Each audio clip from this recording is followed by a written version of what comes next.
Pressure দিচ্ছে। আজকের আলোচনায় আমরা এই বিষয়টা একটু শরীয়তি দৃষ্টিকোণ থেকে আমরা জানব যে আসলে এরকম ঘটনা যদি ঘটে যায় তাহলে যারা ঘটাবে শরীয়তের দৃষ্টিকোণ থেকে তার পরিণাম কী হওয়া উচিত আর আমরা কি করব। ঠিক আছে ভাই? তো আমি প্রথমে একটি কথা বলবো, সেটা হলে যে আমরা কি করব এই বিষয়টা জানার প্রয়োজন আছে কিনা নাই? জি, এটা কি করব এই জন্য বলছি যে আমাদের মধ্যে অনেক অসচেতন মুসলমান এমন আছে হয়তোবা তারা এখন পর্যন্ত এই ঘটনা সম্পর্কে কিছু জানেই না, অথবা জানে এটা নিয়ে তার ভিতরে বিন্দু পরিমাণ কোনো আফসোসও হয় নাই এবং সে তার পক্ষ থেকে তার কি করা উচিত শরীয়তের দৃষ্টিকোণ থেকে এ বিষয়ে সে জানে না। এই জন্য সে এটা নিয়ে কোনো চিন্তাও নেই, তার করণীয় কোনো বিষয় নিয়ে সে ভাবেও না, অর্থাৎ এটা একটা বর্ধিত জিনিস, এটা নিয়ে তার কোনো চিন্তা নেই। এটা এক শ্রেণীর মানুষ। আর এক শ্রেণীর মানুষ তারা এটাকে কেন্দ্র করে প্রতিবাদ করতে যে অতিরঞ্জিত কিছু কাজও করে ফেল দিচ্ছে। অতিরঞ্জিত কাজ বলতে দুই ধরনের। একটা হলো এই যে আসলে আল্লাহ রসুল সাল্লাল্লাহু আলাইহি ওয়াসাল্লামকে অপমান করার কারণে বা তাকে গালি দেওয়ার কারণে বা তার বিষয়ে গালমন্দ করার কারণে তো প্রতিবাদ নাকি? তো প্রতিবাদ কারা করবে? যারা মুসলিম তারা। আর মুসলিমদের উচিত কি যে আল্লাহ নবী সাল্লাল্লাহু আলাইহি সাল্লামকে তাকে যদি প্রকৃতপক্ষে ভালোবাসে, এটা তো ভালোবাসার লক্ষণ প্রতিবাদ করা, তাহলে প্রতিবাদ করলেই কি ভালোবাসার হক আদায় হয়ে যাবে, নাকি আসলে আল্লাহ রসুল সাল্লাল্লাহু আলাইহি সাল্লামকে ভালোবাসার শরীর কোনো দিক নির্দেশনা আছে? এখন তারা প্রতিবাদ করতে যে তারা নিজেরা যে একটু সংশোধন হওয়ার প্রয়োজন, আসলেই তার এই কর্মকাণ্ড আল্লাহ রসুল সাল্লাল্লাহু আলাইহি সাল্লামের ভালোবাসা প্রকাশের জন্য এতটুকুই যথেষ্ট, নাকি তাকে আরও কিছু ভাববার বিষয় আছে, এটাও আলোচনা নিয়ে আসবো ইনশাল্লাহ। আর অনেক সময় দেখা যাচ্ছে যে প্রতিবাদ করতে যে সীমালঙ্ঘন হয়ে যাচ্ছে। এই জন্য আমরা আজকে আলোচনার শিরোনাম দিয়েছি যে আল্লাহ রসুল সাল্লাল্লাহু আলাইহি সাল্লামকে কেউ যদি গালমন্দ করে তাহলে সে বিষয়ে শরীয়তের হুকুম কি এবং আমাদের করণীয় কি। ঠিক আছে ভাই?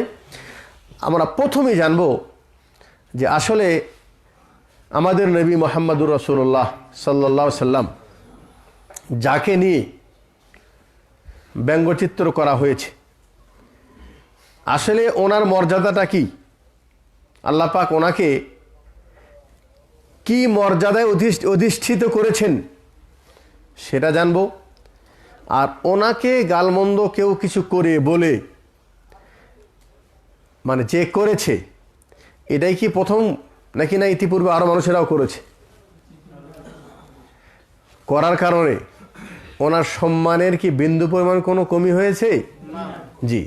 তো আমরা প্রথমেই জানবো, দেখুন আলহামদুলিল্লাহ, আমরা আল্লাহ পাকের আরও শুকরিয়া জানাবো যে আল্লাহ পাক দয়া করে আমাদেরকে এমন একজন নবীর উম্মত বানিয়েছেন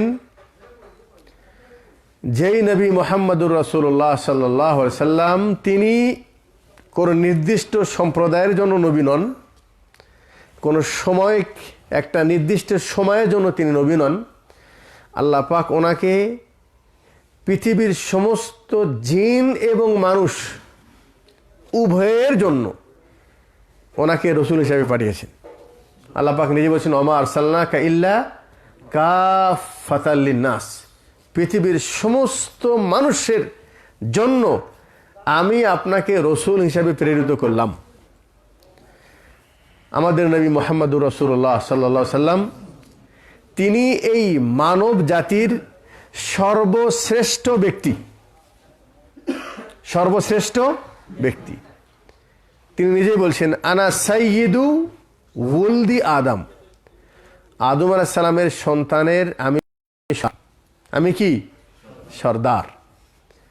এবং তিনি বলেছেন আনা আউয়ালু মান ইয়ানশাক্কু মিনাল কবর, কিয়ামতের দিন আল্লাহ রাব্বুল আলামিন যখন মানুষদেরকে কবর থেকে উঠাবেন তখন তিনিই প্রথমে কবর থেকে উঠবেন। কিছু বলবেন না? সুবহানাল্লাহ। এবং হাসরের মাঠে যখন মানুষরা ময়দানে হাসরে অবস্থান করবেন তখন অবস্থা কি হবে? মানুষের মাথার উপরে থাকবে সূর্য। কতটুকু উপরে? 1 মাইল। এক মাইল, মাইল যেটা বলা 1 মাইল। যে রাবি হাদিস বর্ণনা করছেন তিনি বলছেন যে এই মাইল বলতে যে সফরের দূরত্ব মাইল এটা বোঝানো হয়েছে। আবার আরবিতে মাইল বলা হয় যে ওই চোখে সুরমা দেওয়ার যে কাঠি আছে না, এই কাঠিকেও কি বলা হয়? মাইল। বলছেন আল্লাহ রসুল যে বলছেন যে সূর্য 1 মাইল উপরে থাকবে, তার মানে কি এই সফরের দূরত্বর 1 মাইল, নাকি এই চোখে সুরমা দেওয়ার কাঠির সমপরিমাণ উঁচাই থাকবে? এটা আল্লাহ ভালো জানেন, এটা আল্লাহ রসুল ব্যাখ্যা দেননি। ধরে নেন 1 মাইল উপরে থাকবে, তো এই সূর্য যদি 1 মাইল উপরে মাথার উপরে থাকে তখন মানুষের অবস্থা কী হবে বলেন? এখন কত হাজার কিলোমিটার আছে? কত কোটি? 9 কোটি 30 লক্ষ। হ্যাঁ, মাইল উপরে আছে এখন সূর্য, আর সূর্যর মুখটা আছে উপরের দিক। আর কিয়ামতের দিন আল্লাহ পাক সূর্যকে ঘুরিয়ে নিচের দিকে দিবেন, আর ওটা যদি 1 মাইল উপরে থাকে তখন মানুষের কি অবস্থা হবে বলেন দেখি?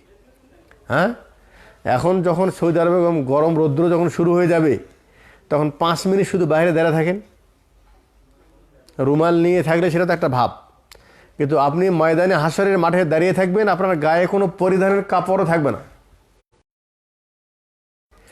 তখন এই গরমের চোটে মানুষের মগজ ওইভাবে গলে টকবক করতে থাকবে যেভাবে নাকি আগুনে উপর পানি থাকলে যেরকম টকবক করে মানুষের মগজ এরকম গরমে টকবক করবে। তার শরীর থেকে ঘাম ছোড়া শুরু হয়ে যাবে। ঘাম, কত ঘাম পড়বে, মানে ঘামের মধ্যে মানুষ ডুবে যাবে, কারো কাঁধ পর্যন্ত, কারো কোমর পর্যন্ত, কারো হাঁটু পর্যন্ত। এটা বলা সহজ, কিন্তু কখন হবে, কি অবস্থায় হবে, এ তো সময় কথা বলবে। তাহলে সেই কঠিন অবস্থায় আল্লাহ পাক মানে জন্য তিনি হাসরের মাঠে উপস্থিত হবেন না। তখন মানুষেরা ছটফট করবে যে কার কাছে যাব, কাকে যে বললে আল্লাহ পাক আমাদের হিসাবটা নিয়ে এরপরে জান্নাত জাহান্নাম যেটা হোক একটা হবে। আদম আলাইহিস সালামের কাছে যাবেন, যে বলবেন হে আদম, সমস্ত মানুষেরা, যে আপনি হলো আবুল বাশার, মানুষের পিতা, প্রথম নবী। তো আমরা আজকে যে বিপদে আছি আপনি তো দেখছেন, তো আপনি দয়া করে আল্লাহর কাছে একটু দোয়া করুন, আল্লাহ পাক যেন আমাদেরকে আমাদের বিচারটা নিয়ে নেয়। আদম আলাইহিস সালাম কী বলবে জানেন?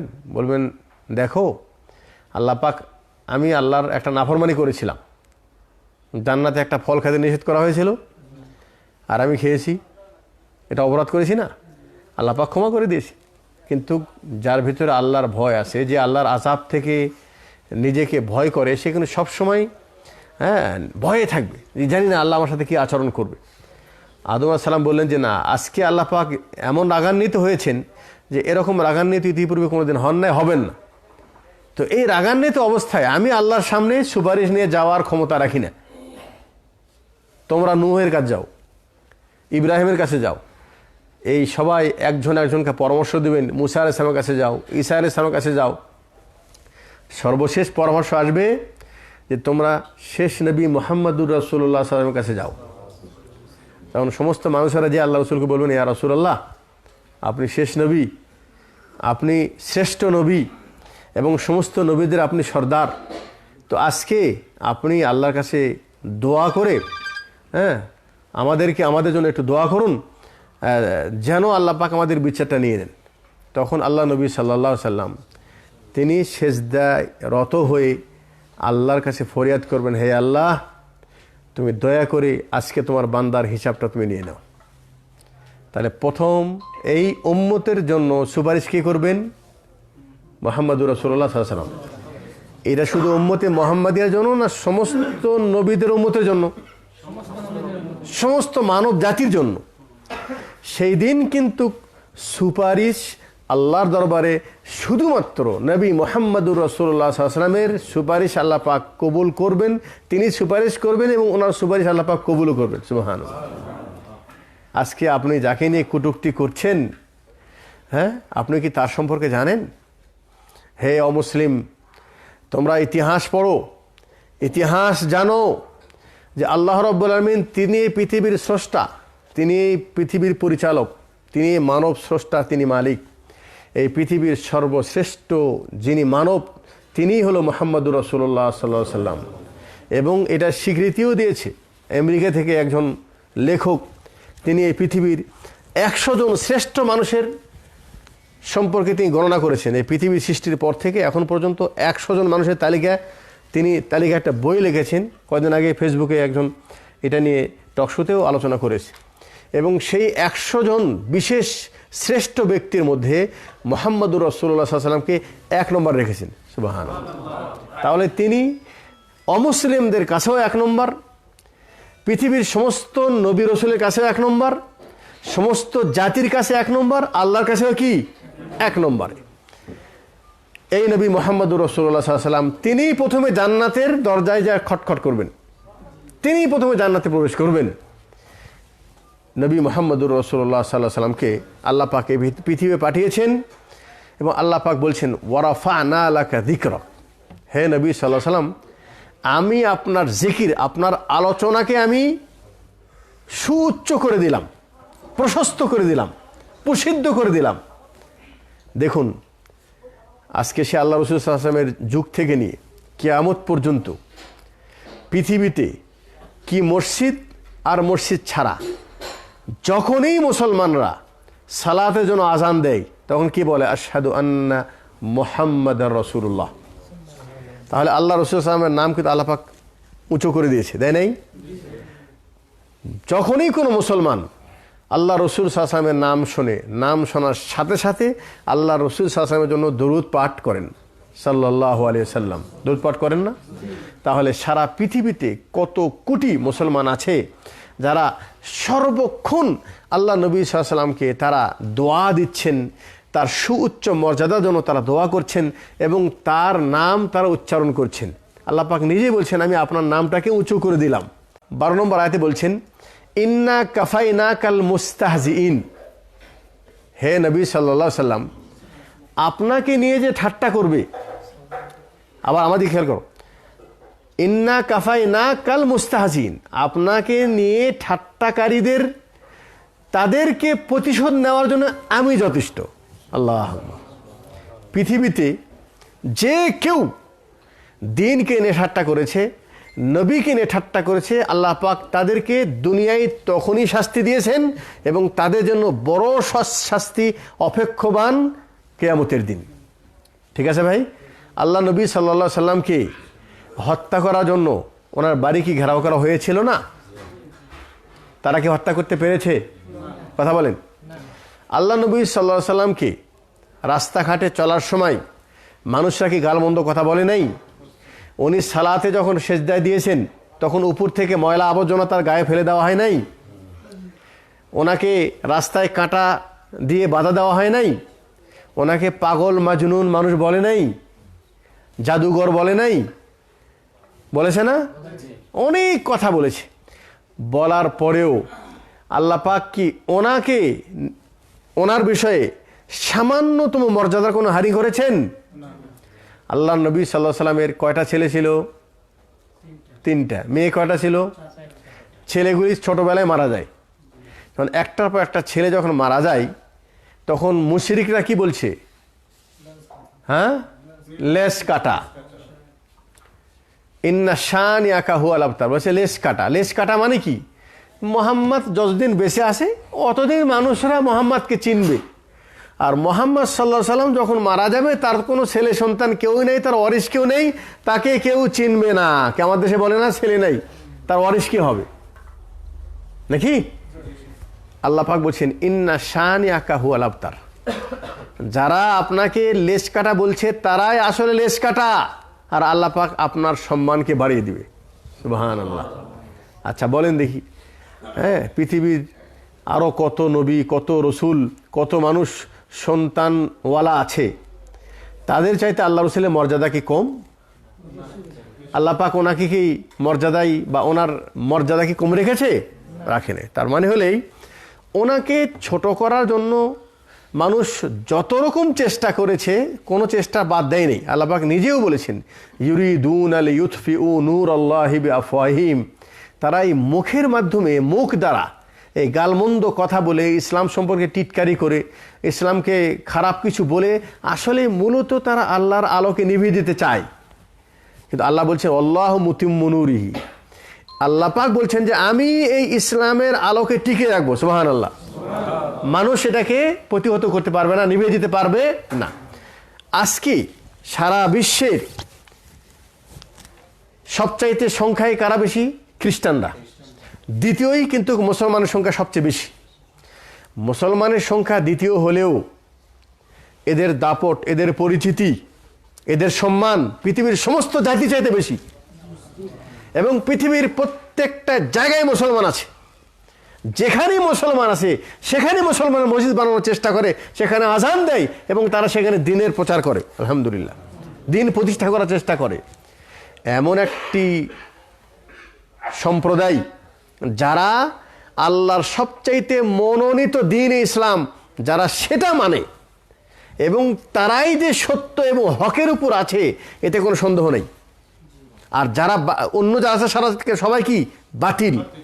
তাহলে বাতিল্লা তারাও কিন্তু জানে যে ইসলাম সত্য। তারা কি জানে? ইসলাম সত্য। এবং মুসলমানরা তারা সত্যের উপরে আছে, এটা কিন্তু তারা জানে। তারা জানার বহু কারণ আছে। দেখছে যে সৌদি আরব হোক, বাংলাদেশ হোক, সারা পৃথিবীর যেখানেই মুসলমান আছে সমস্ত মুসলমান কালেমা এক, আশহাদু আল্লা ইলাহা ইল্লাল্লাহ ওয়া আশহাদু আন্না মুহাম্মাদুর রাসূলুল্লাহ। কালেমা তাইয়্যিবা কি লা ইলাহা ইল্লাল্লাহ। সৌদির কালেমা আলাদা, বাংলাদেশের কালেমা আলাদা। সারা পৃথিবীর কোরআনের মধ্যে কোনো পার্থক্য আছে? হ্যাঁ, কোনো পার্থক্য আছে? আমেরিকার কোরআন এরকমই না? সৌদি আরবের কোরআন, বাংলাদেশের কোরআন একই কোরআন। হাদিসের মধ্যে পার্থক্য আছে? বুখারী, সারা পৃথিবীর বুখারী একই। তার মানে হলেই সারা পৃথিবীর যে ইসলামের যেটা ভিত্তি, তার মধ্যে কোনো খুঁত নেই, কোনো ভেজাল নেই, এটা কিন্তু তারা জানে। তারা জানার পরেও এবং এটাও স্বীকৃতিপ্রাপ্ত যে আল্লাহ রসুল সাল্লাল্লাহু আলাইহি ওয়াসাল্লামকে নিয়ে কটূক্তি ইতিপূর্বে বহু মানুষ করেছে, ইসলামকে নিয়ে গালমন্দ করার চেষ্টা করেছে এবং অনেকে অনেক কথা বলছে। কিন্তু মুসলমান কোনোদিন কিন্তু কোনো মুসলমান অন্য ধর্মের তাদের ইলাহাকে তারা গালি দেয় না। দেয় কি? এরকম কোনো কটূক্তি কথা বলেছে? হ্যাঁ, এরকম কোনো ব্যঙ্গচিত্র করে কোনো ধর্মকে নিয়ে তারা কি করেছে? তারা করে নাই। মুসলমান একটা সভ্য জাতি, এরা নিজেকে হক জানে এবং তারা আল্লাহর প্রতি ভরসা রাখে। তারা এই কথার বিশ্বাসী যে মুসলমানরা তারা আল্লাহর প্রতি ঈমান নিয়ে আসবে, আল্লাহর আনুগত্য করবে, আল্লাহ পাক তাদেরকে পৃথিবীর রাজত্ব দান করবেন। এটা আমাদের জোর করে রাজত্ব নেওয়ার কোনো প্রয়োজন নেই। সম্মান মর্যাদা দাতাকে আল্লাহ তাআলা, এই বিশ্বাস মুসলমানের আছে। এই জন্য মুসলমান কারো উপর জোর খাটায় না, আর কারো উপর এরকম কোনো অন্যায় কথাও তারা কি বলে না। কিন্তু তারা মুসলমানকে নিয়ে বারবার এই ধরনের কথা কেন বলে? ফ্রান্স ইতিপূর্বেও করেছে, বিশ্বের বহু দেশ থেকে কিন্তু এই ধরনের ব্যঙ্গচিত্র করে না ভাই? আবার আমাদের দেশে কিছু কুলঙ্গার, কিছু নামধারী মুসলমান আছে, আল্লাহ পাক নিজেই বলছেন যে যারা নাকি মুসলমানের ঘরে জন্মগ্রহণ করেও যদি এই ইসলামের আলো ধর্ম পাওয়ার পরেও যদি অন্যদিকে তারা যেতে চায়, আল্লাহ বলছেন আল্লাহ পাক তাদেরকে কোশ্চিন কালেও হেদায়েত দিবে না, কোনোদিন তাদেরকে হেদায়েত দিবে না। ওমাই ইয়াবতাগি গায়রাল ইসলাম দীনান ফালান ইউকবালা মিন, ইসলাম ছাড়া অন্য যে কোনো ধর্মকে কেউ যদি মানে অবলম্বন করে, আল্লাহর কাছে সেই দিন গ্রহণ হবে না। আল্লাহ নিজে বলছেন কাইফা ইয়াহদিল্লাহু কওমান কাফারু বাদা ঈমানিহিম। আল্লাহ পাক ওই সম্প্রদায়কে কিভাবে হেদায়েত দিবে যে হেদায়েত পাওয়ার পরেও আবার কুফরের দিকে চলে গেছে। আমাদের দেশের শতকরা প্রায় 90% মুসলমান। আমরা জন্মসূত্রে মুসলমান নাকি? আমরা জন্মসূত্রে মুসলমান, আলহামদুলিল্লাহ। আমাদের বাপদাদা মুসলমান ছিলেন, আমরাও মুসলমান। তো আমাদের দেশে কিছু হতভাগ্য এই ধরনের জন্মগত মুসলমান, তারা পরবর্তীতে তারা নাস্তিক হয়ে গেছে। কি হয়ে গেছে? নাস্তিক হয়ে তারা এখন ইসলামকে নিয়ে কটূক্তি করার চেষ্টা করে। এই ধরনের আল্লাহ রসুলকে নিয়ে ব্যঙ্গ করে, ইসলামকে নিয়ে ব্যঙ্গ করে, ইসলামকে তারা মানে কোনো ত্রুটি, ইসলামের ত্রুটি বের করার তারা চেষ্টা করে। এই ধরনের নাস্তিক এবং কুলঙ্কার মানুষ কিন্তু নামধারী মুসলমান আমাদের দেশেও আছে, আছে না ভাই? এই নাস্তিক হোক বা এই নামধারী কুলঙ্কার মুসলমান হোক বা অমুসলিম হোক, মনে রাখবেন, যারাই ইসলামকে নিয়ে কটূক্তি করবে অথবা যারাই আল্লাহর নবীকে নিয়ে কটূক্তি করবে, গালমন্দ কথা বলবে, ইসলামকে নিয়ে কোনো রকম মন্দ কথা বলবে, আল্লাহ বলছেন আমি তার জন্য যথেষ্ট। আমি তার জন্য কি? জি, আল্লাহ রসুলকে যে হত্যা করতে এসেছে, আল্লাহ সে হত্যা হয়ে গেছে, আল্লাহ রসুল হত্যা হন নাই। এদিকে খেয়াল করেন, সুমামা বিন ওয়াসাল, ইয়ামামা গোত্রের সর্দার, আল্লাহ রসুলকে হত্যা করার জন্য ইয়ামামা থেকে আসতেছে। কোথায়? মদিনায়। কেন আল্লাহ রসুলকে হত্যা করবে? তার দৃষ্টিকোণ থেকে সে একজন মিথ্যা দাবিদার নবী। কথা বুঝে আসলো? আল্লাহ রসুলকে আল্লাহ পাক ওহীর দ্বারা জানিয়ে দিয়েছেন যে আপনাকে হত্যা করার জন্য ইয়ামামা থেকে সুমামা বিন ওয়াসাল আসতেছে। কোথায় আছে? অমুক জায়গায়। সাহাবী পাঠিয়ে দিয়েছে, তাকে ধরে নিয়ে এসো। তাকে ধরে নিয়ে আসছে। ধরে নিয়ে আসার পর তাকে মসজিদের পিলারের সাথে বেঁধে রেখেছে, একটা সর্দারকে বেঁধে রেখেছে। ওই সর্দার 3 দিন পর্যন্ত মসজিদের পিলারের সাথে বাঁধা ছিল। আল্লাহ রসুল সাল্লাল্লাহু আলাইহি সাল্লাম এই 3 দিনে তাকে কিন্তু কোনো চরও মারেন নাই, অথচ তার পুরাটা নিয়ন্ত্রণে, যে আমাকে হত্যা করতে আসতেছে তাকে আমি হাতের লাগালে পেলাম, আমার নিয়ন্ত্রণে আছে। আল্লাহ রসুল কিন্তু তাকে কোনো গালিও দেয় নাই এবং তাকে হত্যা করার চেষ্টাও করে না, তাকে বেঁধে রেখেছে। আর প্রত্যেক নামাজে যে আল্লাহ রসুল তাকে জিজ্ঞেস করতো, সুমামা তোমার কি অবস্থা?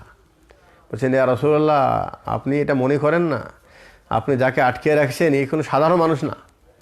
আমাকে যদি হত্যা করেন তাহলে আমার রক্তের বদলা নেওয়ার মতো সম্প্রদায় আমার পিছনে কিন্তু আছে। মোবাইল বন্ধ রাখেন না। আর আমাকে যদি ছেড়ে দেওয়ার জন্য আপনি কিছু অর্থ নেন, যত টাকা চান আমি দিব, আমাকে ছেড়ে দেন। আর যদি দয়া করে ছেড়ে দেন তাহলে আমি আপনার চিরজীবন কৃতজ্ঞ থাকব। কথা কয়টা হলো? ধমক দিয়ে আল্লাহ রসুল বলছে। আল্লাহ রসুল কিন্তু তার বিরুদ্ধে কোনো কথা বলেননি। তিনি 3 দিনে তার সাথে এত সুন্দর আচরণ করেছেন। 3 দিন পর তাকে পিলার থেকে ছেড়ে দেওয়া হয়েছে, যাও এখন তুমি যাও। ওই ব্যক্তি ছাড়া পাওয়ার পর সে তো আরও এখন তো রাগ আরও বেশি না, মসজিদে বেঁধে রেখেছে। কিন্তু এই 3 দিনে আল্লাহ রসুল সাল্লাল্লাহু আলাইহি ওয়াসাল্লামের কথা, আখলাক, তার চরিত্র, সাহাবীদের চরিত্র দেখে সে বুঝতে পেরেছে যে আসলে আমি যাকে হত্যা করতে এসেছি, যাকে সাধারণ মানুষ মনে করেছিলাম বা মিথ্যা নবী মনে করেছিলাম, আসলে তিনি মিথ্যা নবী নন। তার এই আখলাক প্রমাণ করে যে তিনি সাধারণ মানুষ নয়, তিনি আসলে নবী। তিনি বুঝতে পেরে ছাড়া পাওয়ার পর পাশে একটা জায়গায় যেয়ে গোসল করেছে। আল্লাহ রসুল আমাকে কালেমা পড়ান। আল্লাহু আকবার। আরে যে রসুলের আদর্শ এরকম একটা আদর্শ, আর তোমরা সেই নবী সম্পর্কে গালমন্দ কথা বলো। আর একটা হাদিস স্মরণ করে দেই, একজন গ্রাম্য ব্যক্তি এসে মসজিদে পেশাব করা শুরু করেছে। মসজিদ কি ইবাদতের জায়গা না? আপনার মসজিদে কেউ যদি পেশাব করতে আসে, কি মুসলমান আর কি অমুসলিম, তাকে ছেড়ে দেবেন? কি করবেন বলেন দেখি? আরে মসজিদে পেশাব করবে, এত বড় সাহস! হ্যাঁ, এখন যদি ফ্রান্সের ব্যক্তিকে কেউ যদি সামনে পায়, ওই ব্যক্তি তো হত্যা করেছে, যে যেখানে পাত তাকে হত্যা করতো, তাই নয় কি? হ্যাঁ, এই ব্যক্তি মসজিদে যখন পেশাব করেছে তখন সাহাবা একদম দৌড়ে এসেছে। আল্লাহ রসুল সাল্লাল্লাহু আলাইহি ওয়াসাল্লাম দূর থেকে দেখতে পেয়েছে, আরে বাপরে, তো লোকজন তাকে ধরে মেরে ফেল দিবে। তো তিনি এসে বলছেন, দাঁড়াহু, হে সাহাবী, ওকে পেশাব বাধা দিও না, পেশাব করুক, ছেড়ে দাও, কি বলো না। আল্লাহ রসুল যদি নিষেধ করে আর কিছু করতে পারে? ঠিক আছে, তার পেশাব অর্ধেক অবস্থায় মানা করতেছিল, মানা করা হয়নি, পেশাব পুরাটাই করে ফেলে দিয়েছে। এরপর আল্লাহ রসুল সাল্লাম তার কাছে যেয়ে তাকে বলছে, আচ্ছা তুমি যে পেশাব করলা, তুমি কি জানো এটা ইবাদতখানা, এটা মসজিদ, মুসলমান এখানে ইবাদত করে, দেখো এটা, হ্যাঁ, এই কাজটা তুমি করো না, এটা তুমি ভুল করেছো, এরকম কাজ যেন আর কোনোদিন করো না, ঠিক আছে? আর হে সাহাবী, তোমরা একটা কাজ করো, 1 বালতি পানি নিয়ে এসো, নিয়ে এসে পেশাবের উপর দিয়ে দাও। তাহলে যেই ব্যক্তি পেশাব করলো, ওকে তো না হলে একটা সওয়াল মারা উচিত ছিল, দূর, ফোন ধরেন তো, আমি ফোন কেটে দেবো, দেখেন, বলেন তো, ফোন কেটে দিচ্ছে, ফোন দিচ্ছে কেমন? তাহলে পেশাব যখন ছিটে গেছে, ছিটে আসার পর ওই ব্যক্তি যদি বন্ধ করেছে, আল্লাহ রসুল সাল্লাম তাকে কোনো খারাপ কথা বলেন না, একটা চরও মারলেন না, ঠিক আছে? হ্যাঁ, তো আল্লাহ রসুল তাকেও এটাও বলে না যে তুমি পেশাব করছো, তুমি মসজিদ সাফ করো। সাহাবিদেরকে বলছেন এত কথা বলে। আমাদের ছাত্ররা দেখেন কি অবস্থা, এরা কিছু আদব কায়দা আছে? ফোন কাটে দিলাম, আবার ফোন ধরে দিচ্ছে কেন আবার?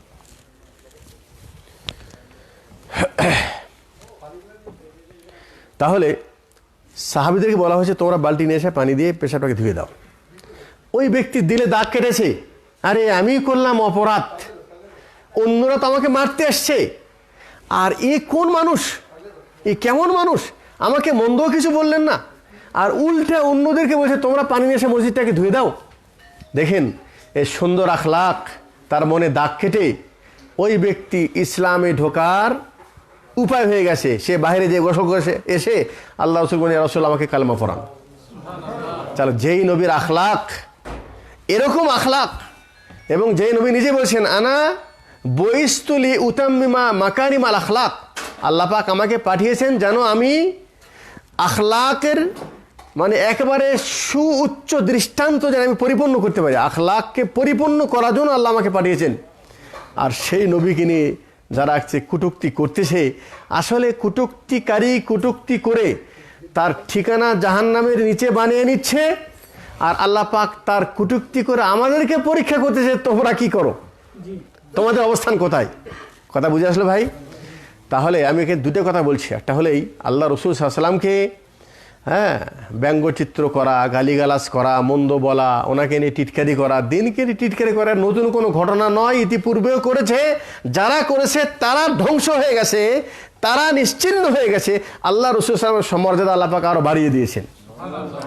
অতএব আজকে যিনি টিটকারি করেছেন, কিয়ামত পর্যন্ত যেই করবে তার পরিণাম সে নিজে নষ্ট করবে। আল্লাহ রসুলের সম্মানের বিন্দু পরিমাণ কোনো কমিয়ে আসবে না। আল্লাহ পাক নিজেই বলছে ইন্না কাফাই না কাল মুস্তাহজিন, আপনাকে যারা ঠাট্টা বিদ্রোপ করে তাকে বিচার করার জন্য আমি যথেষ্ট। বিচার হয়ে গেল না, সে তো বিচার তখনই পেয়ে গেছে। একটা ক্লাসে যখন আল্লাহ রসুলকে নিয়ে সে মন্দ গাল করেছে, তখনই তাকে হত্যা করেছে, তাহলে কি তার পরিণাম সে পেল না? তা আল্লাহ পাক প্রতিশোধ নিয়েছে, নাই? আচ্ছা, তাহলে সম্মানিত দিনী ভাই, আলহামদুলিল্লাহ আমরা সেই নবীর উম্মত, এবং আমরা এই বিশ্বাসের ইয়াকিনকে আমরা মনের ভিতরে গেঁথে রেখেছি যে আল্লাহ পাক তার সম্মান দাতা এবং আল্লাহ তার সম্মান রক্ষাকারী, ঠিক আছে না? কিন্তু এরকম ঘটনা ঘটা, এটা কি ভালো কাজ না মন্দ কাজ? মন্দ কাজ, ঠিক আছে? কেউ যদি আল্লাহ রসুলকে নিয়ে কোনো মন্দ কথা বলে, ইসলামকে নিয়ে কেউ যদি কোনো রকম কটূক্তি করে, তাহলে ওই ব্যক্তি সম্পর্কে আমরা কি করতে পারি? শরীয়তের হুকুম কি? এ বিষয়ে আল্লাহ রাব্বুল আলামিন সূরা তওবার 12 নম্বর আয়াতে বলছেন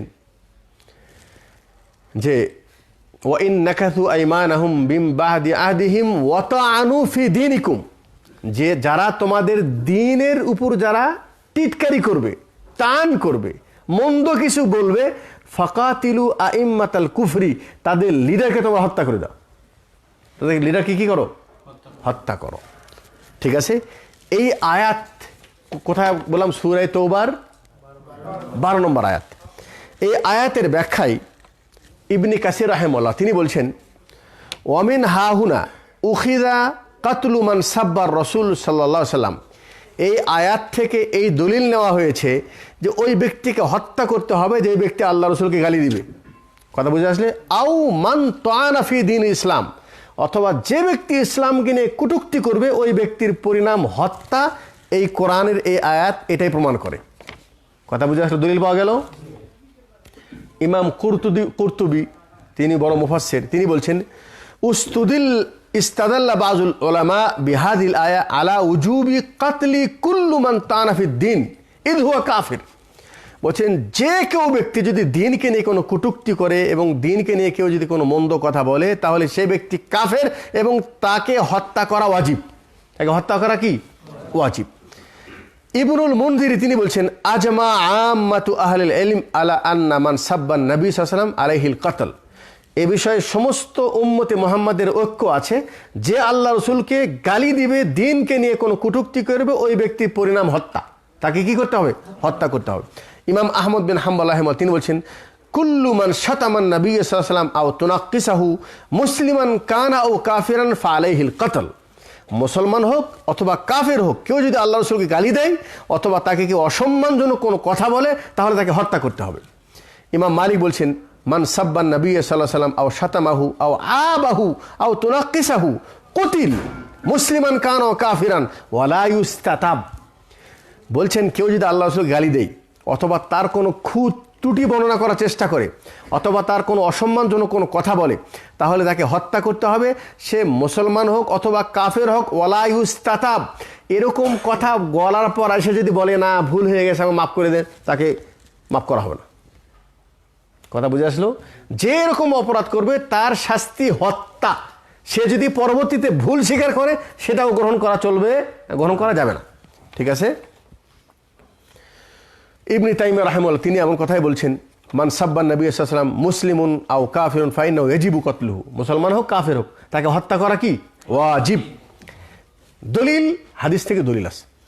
জাবের রাদিয়াল্লাহু তাআলা আনহু তিনি বলেন, কাব বিন আশরাফ ইহুদির একজন লিডার, ঠিক আছে, সে আল্লাহ রসুলকে গালমন্দ কথা বলতো, খারাপ কথা বলতো, তাকে অসম্মানজনক কথা বলতো। তখন মুহাম্মদ বিন মুসলিমা সে তখন আল্লাহ রসুল বলছে, ইয়া রাসূলুল্লাহ আপনি আমাকে অনুমতি দেন, আমি ওর একটু ঠিকানা লাগাই দিই, আপনাকে নিয়ে কটূক্তি করে। বলছেন পরবর্তীতে মুহাম্মদ বিন মুসলিমা, হারেস এবং আবি আবস বিন জবর এবং আব্বাদ বিন বিশির, এরা তিনজন মিলে যে কাব বিন আশরাফকে বাড়ি থেকে ডেকে নিয়ে এসে তাকে হত্যা করেছে। দলিল পাওয়া গেল। হাদিসটি বুখারী এবং মুসলিমের, বুখারীর 4037 নম্বর হায়াত আর মুসলিমের 4765 নম্বর হাদিস। ইবনে আব্বাস রাদিয়াল্লাহু তাআলা আনহু থেকে বর্ণিত, একজন অন্ধ সাহাবী, তার কাজের মেয়ে, সেই কাজের মেয়েকে সে পরবর্তীতে স্ত্রী হিসেবে ব্যবহার করেছে, তার দ্বারা সন্তানও হয়েছে। এই কাজের মেয়ে ছিল অমুসলিম, সে আল্লাহ রসুলকে মন্দ কথা বলতো। সে বলছে একদিন বাড়িতে আল্লাহ রসুলকে নিয়ে কটূক্তি করতেছে, মন্দ কথা বলছে, আমার মানা করছে এই এরকম কথা রসুলকে নিয়ে বলবি না। তারপরও কথা শোনে নাই। হাতে ছুরি ছিল, ছুরি দিয়ে পেটে দিয়েছে, ছুরি মারা, এই পাশে থেকে ছুরি মারে আমাকে নিচে বসায়, ছুরির উপরে বসে পড়েছে, ছুরি এই পাশ থেকে ওই পাশ বেঁধে গেছে এবং ছুরির আঘাতে সে মারা গেছে। এটা নিয়ে বাইরে কথাবার্তা হচ্ছে যে অমুক ব্যক্তি তার স্ত্রীকে বা তার কাজের মেয়েকে হত্যা করেছে। তো আল্লাহ রসুলকে বলা হলো যে ওই ব্যক্তিকে নিয়ে আসা হোক, তাকে আমাদের সামনে নিয়ে আসেন। তখন সেই অন্ধ সাহাবী নিজে এসে বলছেন, ইয়া রাসূলুল্লাহ আনা সাহিবুহা, আমি তাকে হত্যা করেছি, কারণ কানা তাশতিমুকা, সে আপনাকে গালি দিত, ওয়া তাকাউ ফিকা, আপনার বিষয়ে সে গালমন্দ কথা বলতো, ফা আনহাহা, আমি তাকে নিষেধ করেছি, ফালা তানতাহা, সে নিষেধ মানে নাই। নিষেধ কি মানে নাই? আমি তাকে ভয় দেখায় এসে সে ভয় পায় নাই। তার দ্বারা আমার দুটা ছেলে আছে, মানে সে মা, আমার দুটা ছেলের মা সে, কথা বুঝেন? বলছেন তারপরেও যখন সে একদিন আপনাকে নিয়ে গালমন্দ কথা বলছিল, আমি তাকে নিষেধ করছি, তারপরেও সে মানে নাই, আমি তাকে ছুরি দিয়ে তার পেটে মেরে তাকে হত্যা করেছি। আল ফাকাল নবী সাল্লাল্লাহু আলাইহি ওয়াসাল্লাম আলা ইশহাদু আন্না দামাহা হাদরুন, আলা শাহাদু, তোমরা সাক্ষী রাখো এই হত্যার কোনো বিচার নেই। কি বোঝা গেল? তাহলে যে ব্যক্তি আল্লাহ রসুলকে নিয়ে গালি দিবে, কটূক্তি করবে, তার হুকুম কি? তাকে হত্যা করতে হবে, তাকে কি হত্যা করতে হবে। আলী রাদিয়াল্লাহু তাআলা থেকে বর্ণিত আরেকটি হাদিস আবু দাউদে রয়েছে। আগের হাদিস আবু দাউদের হাদিস, একটু আগে বললাম, আবু দাউদে 4363 নম্বর হাদিস। আর আরেকটি হাদিসটার সানাদ যঈফ, আলী রাদিয়াল্লাহু তাআলা থেকে বর্ণিত। তিনি বলছেন একজন ইহুদি আল্লাহ রসুলকে গালি দিত, একজন ব্যক্তি এটা শুনতে পেরে তাকে হত্যা করেছে। ফা আবতালা রাসূলুল্লাহ সাল্লাল্লাহু আলাইহি ওয়াসাল্লাম দামাহা, আল্লাহ রাসূল সাল্লাল্লাহু আলাইহি ওয়াসাল্লাম তার হত্যার কোনো প্রতিশোধ নেন নাই এবং এর কোনো কিসাস আল্লাহ রসুল নেন নাই। এই দলিল এবং ওলামাদের কথা থেকে সমস্ত আলেম, সমস্ত মাযহাবের আলেমরা বলেছেন যে ব্যক্তি আল্লাহ রসুলকে হত্যা করবে তাকে হত্যা করতে হবে, তাকে হত্যা করতে হবে। এখন এখানে প্রশ্ন হলো এই, তাকে হত্যা কে করবে? সাধারণ মানুষ করবে নাকি ওই দেশের যিনি প্রধান বা বিচারের আওতায় এসে তাকে হত্যা করা হবে? আসলে এ বিষয়ে দুনিয়ার আইন শৃঙ্খলা এটাকে শান্ত রাখার জন্য, ঠিক রাখার জন্য, যেন পরস্পর হিংসা বিদ্বেষ সৃষ্টি না হয়, এই জন্য এই ধরনের অপরাধ যে কেউ করুক না কেন তাকে আইনের আওতায় নিয়ে যেয়ে সরকার তার বিরুদ্ধে অবশ্যই যেন বিচার করে, এটা সরকারের উপর তাকে হত্যা করা ওয়াজিব। এ হত্যা করা কার উপর ওয়াজিব? সরকার। এখন কোনো পাবলিক যদি তার আবেগবশত এরকম রাগ না সামলাতে পেরে হত্যা যদি করে ফেলে দেয়, তাহলে সে যে গুনাহগার হবে তা না, এবং সেই হত্যার বদলে তাকে হত্যা করা হবে না, এবং এই বিচারটা আল্লাহর দিকেই ফিরে যেতে হবে। ঠিক আছে, কথা বুঝে আসলো? তাহলে এখানে এসে আমাদের এক শ্রেণীর মুসলমান তারা আবার ইসলামকে আরও বেশি উদারতা দেখাতে, যে কেউ কেউ এরকম ইউরোপ থেকে কিছু বক্তারা বা তারা কিছু ইসলামী দায়ী তারা এটা বলার, আমার কাছে খেয়াল করেন, এটা বলার চেষ্টা করছে যে আল্লাহ রসুলকে তো আল্লাহ রসুলের যুগে অনেকেই পাগল বলেছে, মজনু বলেছে, উনি গালিগালাজ করেছে, আল্লাহ রসুল তো কাকে হত্যা করে নাই। কথা বুঝে আসলো? তাহলে এখন হত্যা কেন করা হচ্ছে?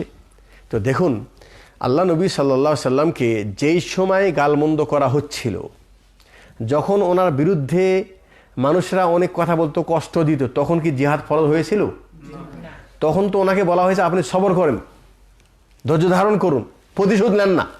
ইসলামের শুরু দিন, মক্কি জীবনে। কিন্তু আল্লাহ নবী সাল্লাল্লাহু আলাইহি সাল্লাম যখন মদিনায় আসছেন, যখন ওনার একটা পরিবেশ হয়ে গেছে, উনি মদিনায় একটা ইসলামী রাষ্ট্র কায়েম করে ফেলে দিয়েছেন, হ্যাঁ, এবং ওনার অধীনস্থ কিছু মানুষ, তার সাহাবীরা, তারা একত্রিত হয়েছে।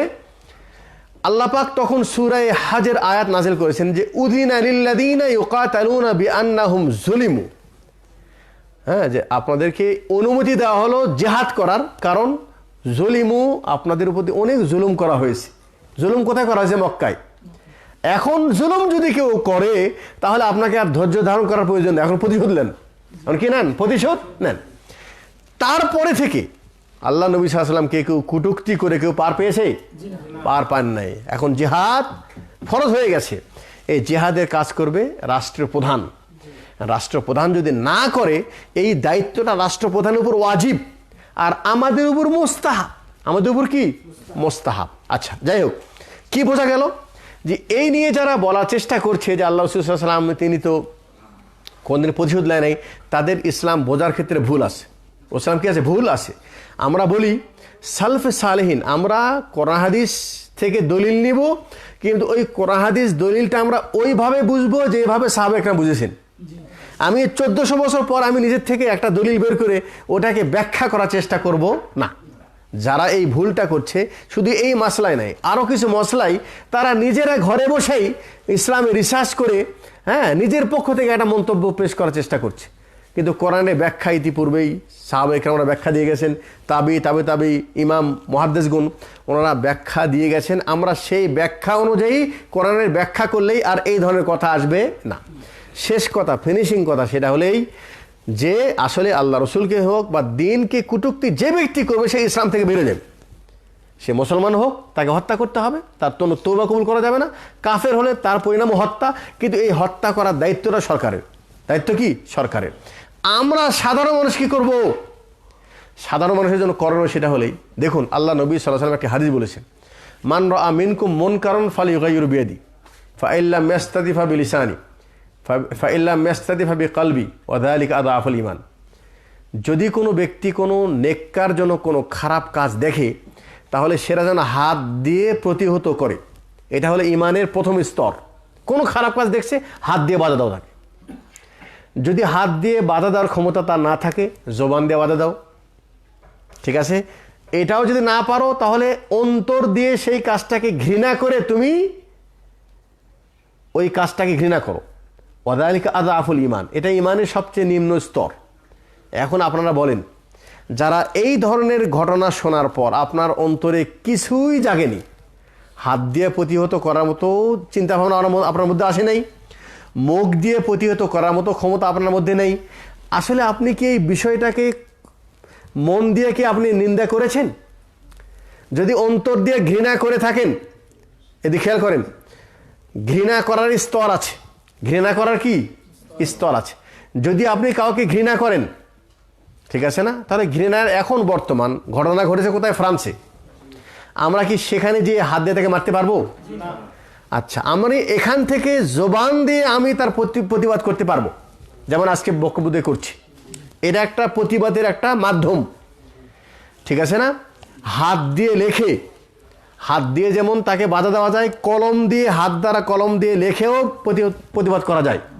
তাহলে এখন মিডিয়ার মাধ্যমে হোক, যে যেখানে আমরা আছি, আমরা হাত দিয়ে, জবান দিয়ে, যার যেই পরিমাণ সামর্থ্য আছে সেই সামর্থ্য অনুযায়ী সে কিন্তু এই কাজটার কি করবে, বিরোধিতা করবে।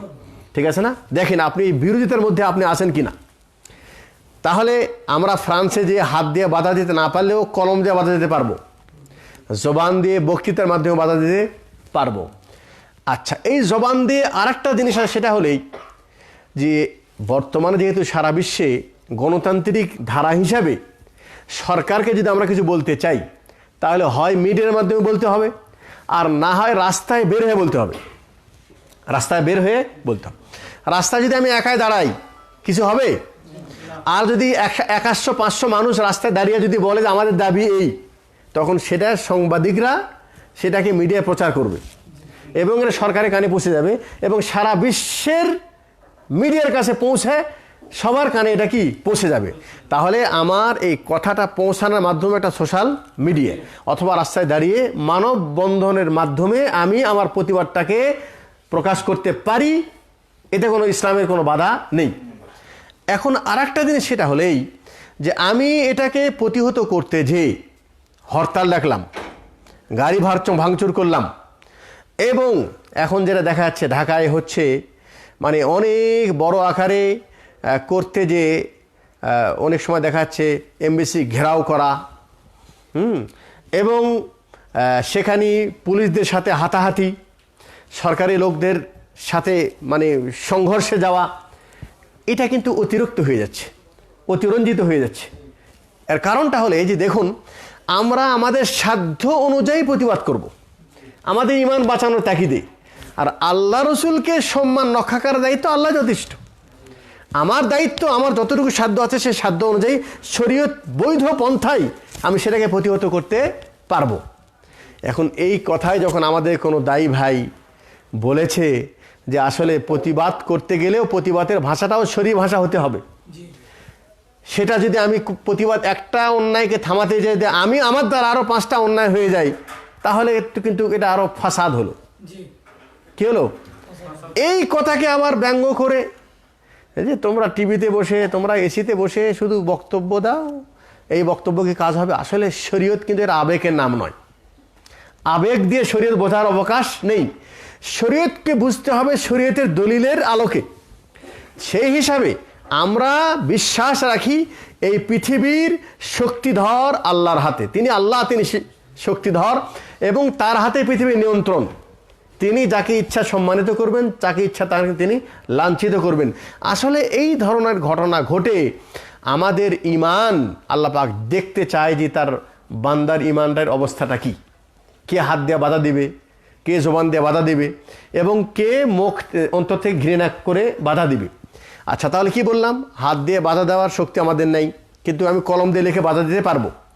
জবান দিয়ে বাধা দেওয়ার ক্ষমতা যার আসে সে দিবে, আপনি তো বক্তব্য দিতে পারবেন না। অন্তরে ঘৃণার ব্যাপারটা হলেই অন্তর থেকে আমরা তাকে মন্দ জানব। আর এখন আরেকটা জিনিস, সেটা হলে আমরা প্রত্যেকের সাথে অংশগ্রহণ করতে পারি। সেটা হলেই যেহেতু তারা ইসলামের বিরোধিতা করছে, ইসলামকে না তারা কটূক্তি করছে, আমরা এত সংখ্যায় মুসলমান বিশ্বে আছি, আমরা ঐক্যবদ্ধ হয়ে আমরা যদি তাকে বয়কট করি, তার পণ্যকে বয়কট করি, আর এই পণ্য বয়কট করার কারণে সে অটোমেটিক দুর্বল হয়ে যাবে, তাহলে তাকে দুর্বল করার জন্য আমরা এই পলিসি যদি অবলম্বন করি, তাহলে এটাও কিন্তু প্রতিবাদের একটা ভাষা, এটা জোরালো ভাষা।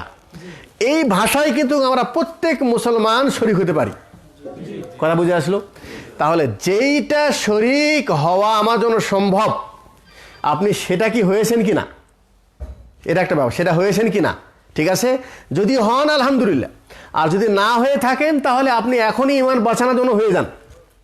আপনি সেটা না হয়ে আপনি শুধু রাস্তায় বের হয়ে লাফাচ্ছেন, রসুলের ভালোবাসার দাবি খাটাচ্ছেন, অথচ যেই দিন মিছিলে গেছেন সেই দিনও ফজর নামাজ আপনি পড়েননি, তাহলে আপনি আল্লাহ রসুলকে ভালোবাসার কি প্রকাশ পেলেন? কথা মনে বুঝতে পারি নাই।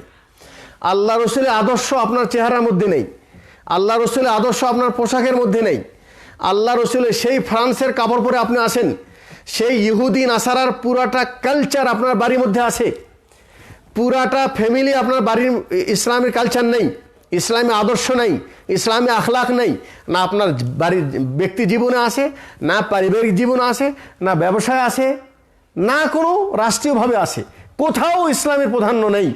তাহলে আপনি সেই জন্য একটু চিন্তা করেন। আপনি কিন্তু শুধু রাস্তায় লাফাচ্ছেন যে আমি রসুলকে ভালোবাসি। আরে বাবা, রসুলকে যদি ভালোবাসো, মুখে ভালোবাসলেই রসুলকে ভালোবাসা যায় না। নাম শুনে এরকম চুমে দিয়ে যদি চোখে লাগান তাহলেই কি রসুলকে ভালোবাসা হয়? জি না। তাহলে আজকে বক্তব্য শুনে নেন, আমাদের করণীয় কি। আমরা আসলে প্রকৃতপক্ষে যদি রসুল সালামের ভালোবাসি হই, তাহলে আমাদেরকে 4টা কাজ করতে হবে। কয়টা কাজ? প্রথম কাজ, রসুলের প্রতি ঈমান নিয়ে আসতে হবে, তাকে রসুল হিসাবে মানতে হবে।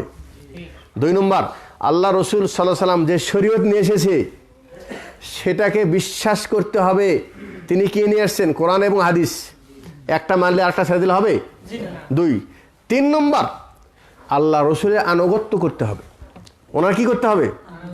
আর আনুগত্যর দাবি হলো এই যে উনি যেই কাজ করতে বলেছেন সেটা করতে হবে, যেটা নিষেধ করেছেন সেখান থেকে বিরত থাকতে হবে। এটা করতে পারবেন? পারবেন? ওনার আনুগত্যর দাবি হলো এই যে ওনার আগে বাড়া যাবে না। লা তুকাদ্দিমু বাইনা ইয়াদাইল্লাহি ওয়া রাসূলি, আল্লাহ এবং তার রসুলের চেয়ে আগে বাড়ার চেষ্টা করো না। ঠিক আছে? ওনার আনুগত্যর দাবি হলো এই, ওনাকে পৃথিবীর সবার চাইতে বেশি মহব্বত করতে হবে, বেশি মহব্বত করতে হবে। তো মহব্বত করছেন অথচ আপনার চেহারায় দাড়ি নাই। দাড়ি রাখতে গেলে বউকে ফোন দেন, কি গো দাড়ি রাখবো?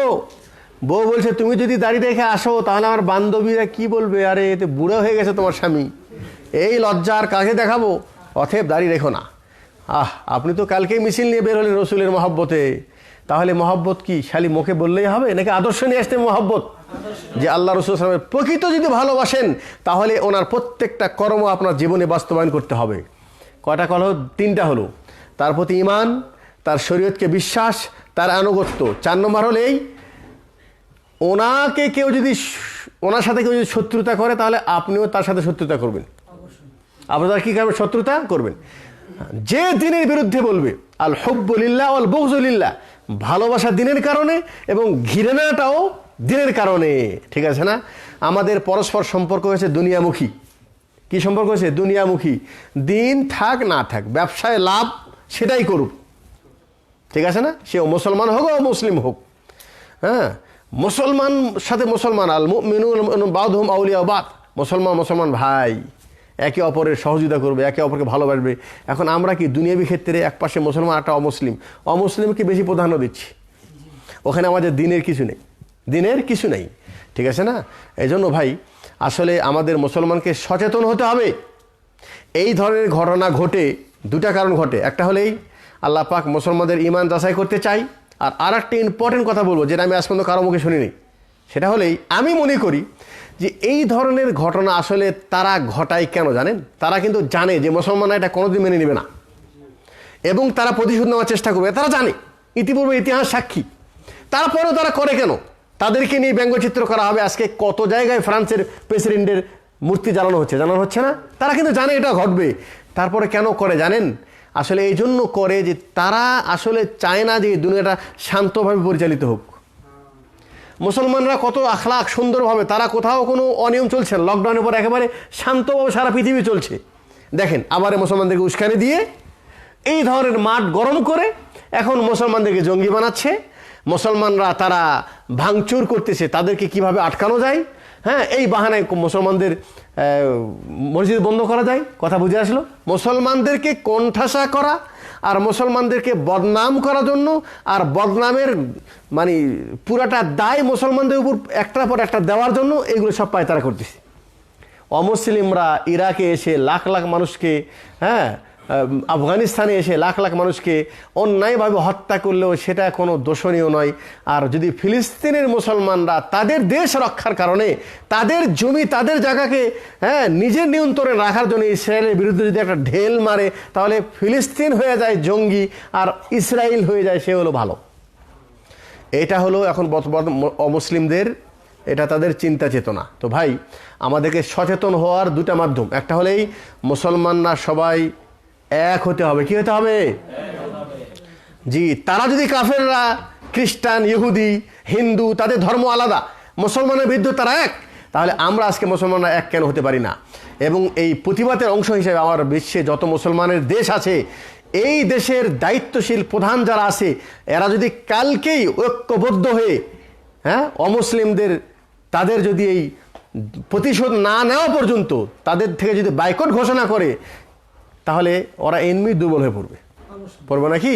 এই জন্য আল্লাহ যেন আমাদেরকে এই ঐক্য হওয়ার তৌফিক দান করে। আর আমরা সাধারণ মানুষ, আমরা এই তিনটার মধ্যে একটার মধ্যে থাকতেই হবে। হাত দিয়ে বাধা দিই, অথবা জবান দিয়ে বাধা দিই, অথবা অন্তরে ঘৃণা করব। এই ঘৃণার মাধ্যমটা হলো ওদেরকে বাইকট করুন। এর মধ্যে যদি আমি না থাকতে পারি, তাহলে এরপরে কিন্তু ইমানের কোনো জায়গা নেই। এখন আপনি আমি কোথায় আছি, এটা আমাদেরকে দেখতে হবে। আমি পরিশেষে বলবো যে আল্লাহ পাক যেন আমাদেরকে আমাদের দিন বোঝার তৌফিক দান করে, এবং দিনের উপর যেন অটল থাকার তৌফিক দান করে, এবং দিনের যেটা দাবি, সেই দাবিটা যেন আমরা পরিপূর্ণ করতে পারি। এমন যেন না হয় নাম আব্দুল্লাহ আব্দুর রহিম, নিজেকে মুসলিম বলে দাবি করে আসছি, অথচ এখন পর্যন্ত 5 ওয়াক্ত সালাত আমি পড়তে পারি নাই। অথচ রসুল বলছে কোনো ব্যক্তি যদি ইচ্ছা করে 1 ওয়াক্ত সালাত ছেড়ে দেয়, সে কাফের হয়ে যায়। আর আমি কোনো দিন ফজর পড়ি না, কোনো দিন এশা পড়ি না। আমি নিজেকে হাজী সাহেব, নিজেকে আব্দুল্লাহ, নিজেকে আব্দুর রহিম, নিজেকে আশেক রসুল মনে করছি। ভাই, আমার এই ধোঁকা, আমি ধোঁকার মধ্যে আছি। আমি মুসলিম দাবি করলেও আল্লাহর কাছে আমি মুসলিম হতে পারি নাই। মৃত্যুর পর এই অবস্থা যদি মারা যায়, তাহলে আমি কিন্তু ক্ষতির সম্মুখীন হব। ইয়া আইয়ুহাল্লাযীনা আমানুত্তাকুল্লাহ হাক্কা তুকাতিহি, তোমরা আল্লাহর ভয় করে চলো যেভাবে ভয় করা উচিত। ওয়ালা তামুতুন্না ইল্লা ওয়া আনতুম মুসলিমুন, মুসলিম না হয়ে তুমি মৃত্যুবরণ করো না। আল্লাহ পাক যেন আমাদেরকে মুসলিম হয়ে মরা তৌফিক দান করে। আমরা জীবিত যতদিন আছি, আমরা যেন ইসলামের উপর টিকে থাকতে পারি, ইসলাম নিয়ে যেন দুনিয়া থেকে চলে যেতে পারি। এই দোয়া চেয়েই আজকে আলোচনা এখানে শেষ করছি। ওয়া আখিরু দাওয়ানা আলহামদুলিল্লাহি রাব্বিল আলামিন। আসসালামু আলাইকুম ওয়া রাহমাতুল্লাহি ওয়া বারাকাতুহু।